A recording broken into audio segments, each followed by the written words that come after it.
I'm Julia McFarlane, host of One Decision, the podcast that looks at the choices made that shape our world. Together with my co-host, the former chief of British intelligence, Sir Richard Dearlove, we unpack the key decisions, past, present and future, that matter to us all. We drop new episodes every Thursday. But today, we're bringing you one more decision. Smart analysis of the latest breaking news around the world with Global Situation Room President Brett Bruen, who served as the White House Director of Global Engagement during the Obama administration. Over to you, Brett. Thanks, Julia. I had the chance to speak with the Wall Street Journal's national security reporter Vivian Salama as she went between meetings towards the end of the NATO summit in Vilnius. Vivian, could I ask, where are you right now? What does it look like? And can you give us a sense of what's happening? So I'm here in Vilnius, the scene of the annual NATO Leaders Summit, a very quaint Eastern European city. Streets are pretty much closed off to traffic. And so it's been a little bit of a no man's land, mostly motorcades and delegations walking through the streets. Literally, we're seeing presidents and their entourages strolling down the streets, and you never know who you're going to bump into. So it's a little bit of an unusual feeling and certainly not, typical for this small city. But one of the really striking things that we all noticed when we got here is you're literally seeing more Ukrainian flags hanging up all over the city than you are Lithuanian flags. Ironic, but also understandable. Lithuania is a former member of the Soviet Union, and it declared its independence after the collapse, just as Ukraine did. And so there is a shared history, but also a shared sense that Ukraine's fate could be their fate. And so you see this astonishing outpour of support, solidarity, and just love for the Ukrainian people here. And it's pretty incredible. So, Vivian, would you say that the Ukrainians are leaving Vilnius disappointed with what they've gotten? Obviously, President Zelensky on the first day was rather upset and even expressed that frustration via a tweet. So there was a very tense period on the first day of the summit, Tuesday, where President Zelensky, on arrival, essentially tweeted out that he believed that the ambiguity being shown by NATO allies in terms of a timeline and any kind of specific circumstances for Ukrainian ascension into NATO was, quote, unprecedented and absurd. Really stark language that he used just as he was arriving here to Vilnius. And so it set things in motion on a rather tense note. He was clearly upset, clearly frustrated by the fact that during discussions to finalize the official communique of the NATO summit, they were tossing around language that referred to an invitation, a future invitation to Ukraine to join NATO. Mind you, it's not the first time that Ukraine has heard something like this, because they were essentially offered similar assurances in 2008. Both Ukraine and Georgia were told that they were, potential prospective members of NATO, and that, the alliance would be encouraged to see them kind of embark on this path toward the required democratic reforms and military enhancement, military expansion needed to really qualify. And so for 15 years, they've basically been getting the same line, and he was very frustrated about that. And indeed, that is the language that appeared in the communique at the end of the day. They essentially said they will extend an invitation when the time is right and when Ukraine has met the requirements for NATO. And they've cited particularly democratic reforms, and specifically, what are we talking about? Corruption and things like that, which, Ukraine has struggled with for years, even in peacetime. And so this was a frustrating set of events for the Ukrainians. But on Wednesday, President Zelensky struck a more conciliatory tone in terms of wanting, stating that his real desire is, first, additional weapons and support for Ukraine's armed forces, who are still very much embroiled in this heavy conflict across the country. Secondly, he used the word invitation, but really he's seeking membership, official membership into NATO. And thirdly, were security guarantees, which is something that's been talked about now for months in terms of any kind of concrete, official, binding assurances from NATO on a specific plan of action to provide assistance for Ukraine, military assistance for Ukraine in the years to come. And there were some conversations that took place, evidently, behind the scenes. National Security Advisor Jake Sullivan seemed to walk back some of President Biden's comments to Fareed Zakaria on CNN that past Sunday, where he said the war doesn't necessarily have to end for Ukraine to be admitted as a member of NATO. So just take us into these definitions and distinctions. When exactly are they talking about Ukraine becoming eligible for membership? Well, that's just it. There is no time frame. And that's very much what's been frustrating and angering the Ukrainians, is that they're being so ambiguous about the timing and just offering, a quote unquote, inshallah, as I always say, a sort of blanket, like we're supporting you, but with no real plan of action, no real specifics as far as timing, a sort of quota or target that Ukraine should reach in order to satisfy the requirements. It's just vague. And so that's why they arrived here so frustrated, trying to say, we're doing everything in our power to sort of qualify to be part of your club, and you're still kicking the can down the road, and we're tired of it. He sort of moderated his tone as the hours went by after arriving, but he clearly arrived frustrated. And what we heard from Jake Sullivan, what we've heard from President Biden, is you have to understand where Zelensky's coming from. And they say they do understand where Zelensky's coming from. He's under a lot of pressure. He's got this intense military campaign on his hands. People are dying. People are being dislocated from their homes.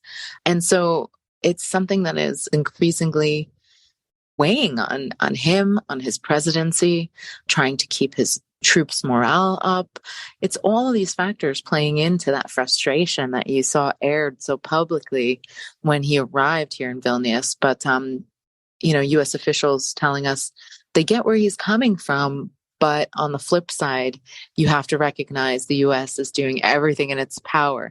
It has poured billions and billions of dollars of military aid into Ukraine, more than any other country. It's well over 40 billion at this stage.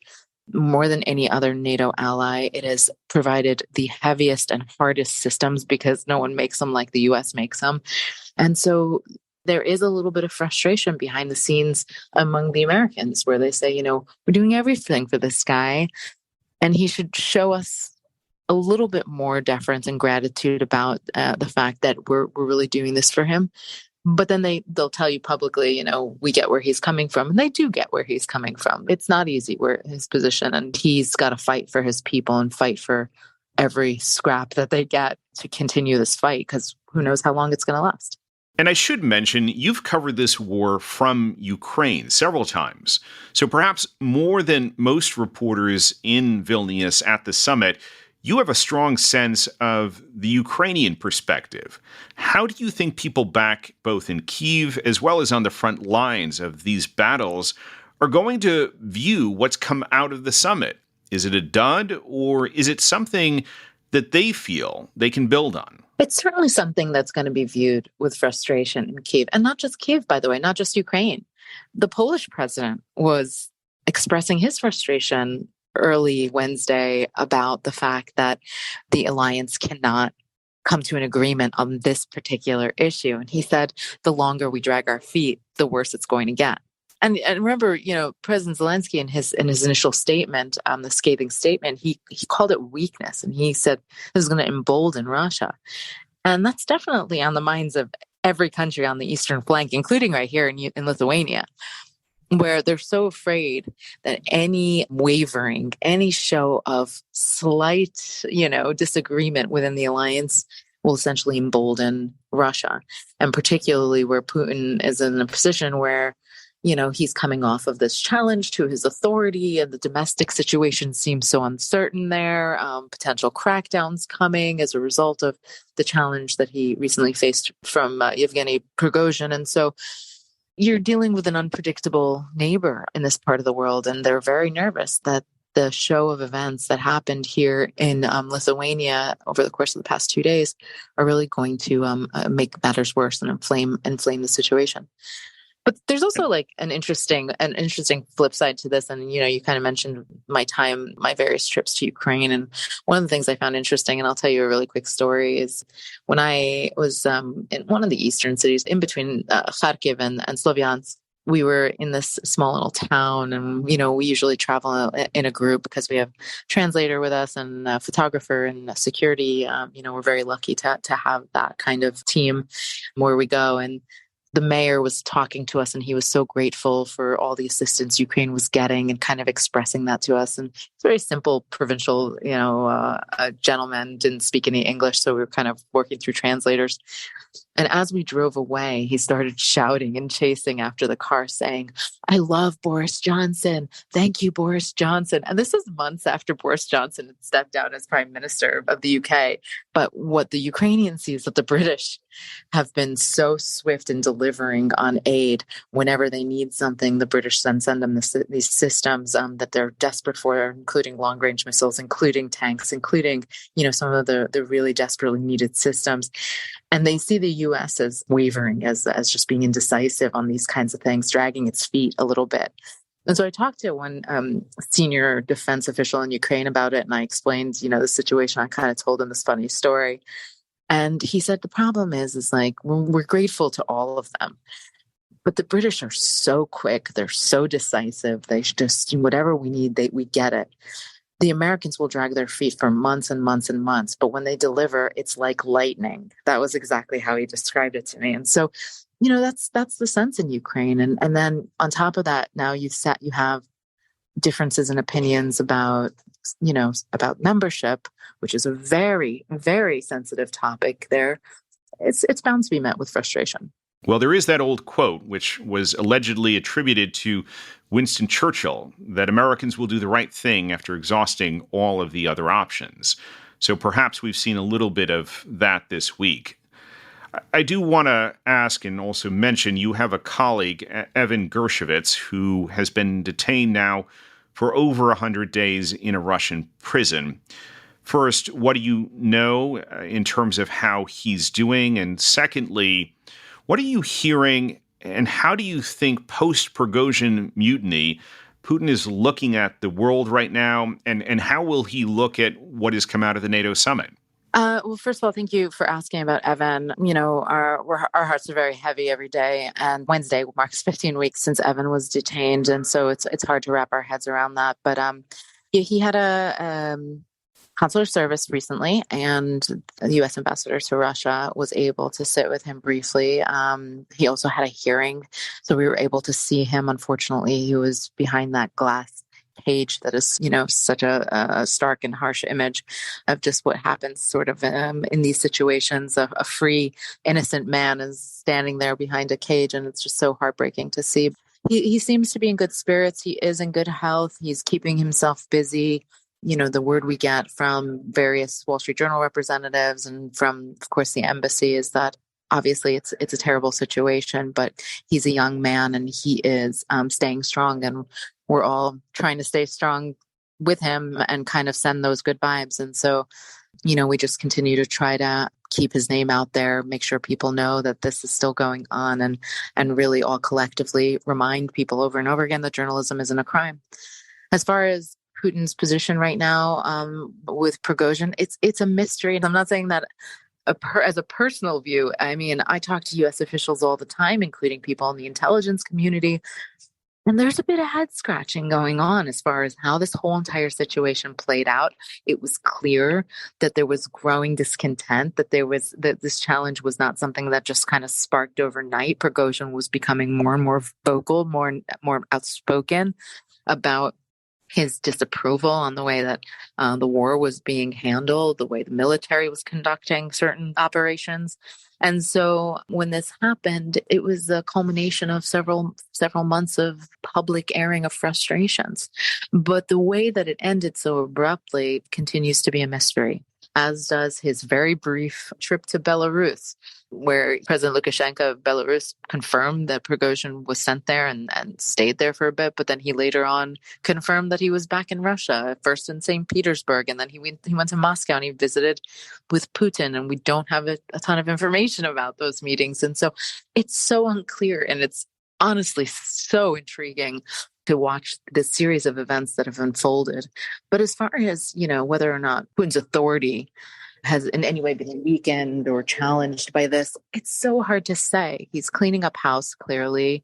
I don't think we've seen the beginning of his effort to clean up house and to really drill down on who's loyal and who's not. It's hard to imagine. And I did some interviews while I was here at the NATO summit with several Russian dissidents about, what the future looks like. And all of them had a very grim outlook, which is, Russia can't move on. I've got one last question for you. The podcast obviously is called One Decision. And I wonder if you could take us inside that large hall where the NATO summit was held. What was a decision that the hosts, the Lithuanians, made that perhaps surprised you or even impressed you? I think they put themselves on the map with this conference. Honestly, they gave the press T-shirts. You get a lot of times at these conferences, you get a little bit of swag, very, very simple stuff. And they gave us T-shirts that read, I bet you didn't know where Vilnius was until the NATO summit happened. They laugh at themselves and they're good, they have a good sense of humor, obviously. But they really showed that this little city can really move mountains with regard to policy, with regard to holding an international gathering where you have dozens of world leaders in one place with the immense security and the protocol that needs to go on and the planning. The city is overflowing. Every single hotel is booked up. Flights are canceled because of all the presidential and prime minister heads of state that are coming in and out of the airport. So the airport's been shut down. Flights are being canceled left and right. And so they're pulling it off. I mean, if you look through the streets, it gets a little bit hectic, especially when the president of the United States is moving through the streets because he has the biggest motorcade. But they're making it work, and it's we've all been really impressed by it. And for anyone listening, if you haven't been to Vilnius, it's a really lovely, charming city, and the weather, especially this time of year, is absolutely gorgeous. It's been nice to get out of the swamp, that's for sure. Well, we will look forward to strolling soon the streets of Vilnius. Vivian Salama, the Wall Street Journal's national security reporter, thank you so much for joining us, and have a safe return to Washington. On behalf of our team, thank you for listening. We'll catch you next week.